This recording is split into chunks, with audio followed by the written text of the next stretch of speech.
The morning of January 11th, 2016, I woke up to the news of David Bowie's death the day prior. This hit me hard at the time, making it seem like if he could die, anyone could. I stood on desks with my friend Haley as we proudly sang every song that we could think of by David Bowie. Around the world, many others had the same day, the same hours, including author and radio news host Paul Morley.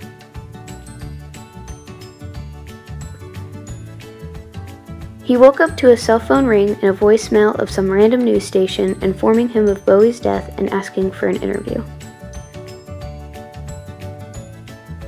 Morley received the same calls and voicemails all day and responded to none of them.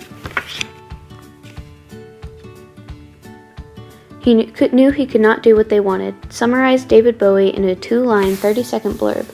It was during this time he decided to write a book.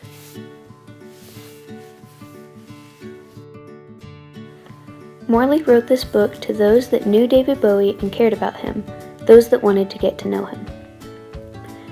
He also wrote it to address those who would rather slander Bowie or at least reveal the worst parts about him. Most of all, Morley wanted to explain who and why David Bowie was the way he was. He wanted to explain just what it is about Bowie that became legend. Paul Morley was 13 years old when he first heard the name David Bowie.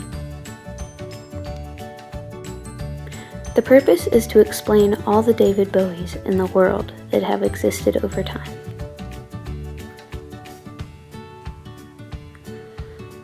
Another purpose is to show the timeline and progression of Bowie from the 60s till his death. Morley claims that David Bowie, above all else, was everything and nothing at the same time. There is a lot of evidence for this. Music was greatly influenced like the acts Rolling Stones and the Beatles, mixed with people like John Lennon. Bowie got his first saxophone at 13, however, and made it his own. His music was always borrowed and completely unique. Bowie was raised in the small, drab city of Bromley and used this nothingness to create something for himself. He copied the grand hair of Keith Relf and even made a fake society for the prevention of cruelty to long-haired men.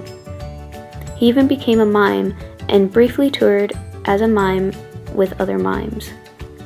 He was punched in the face when he was younger and got unequal pupils, which he enjoyed for making him physically special.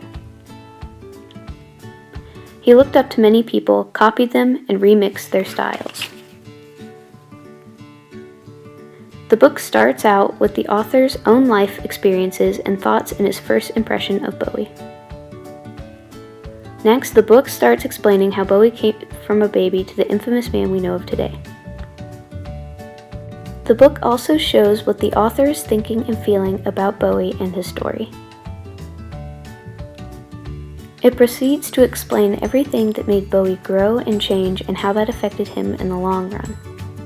The author uses several methods to appeal to audiences, such as showing his credibility in the music community as an interviewer and connoisseur. Next, Morley uses emotions and imagery to portray Bowie as an incredibly fascinating being. Metaphors are used frequently in the book to show Bowie as being everything from an author to a literal star. Repetition is also used most unsparingly. It can almost be frustrating at times how often Morley hammers in certain points. Most of all, this book shows Bowie as being more than human in nature.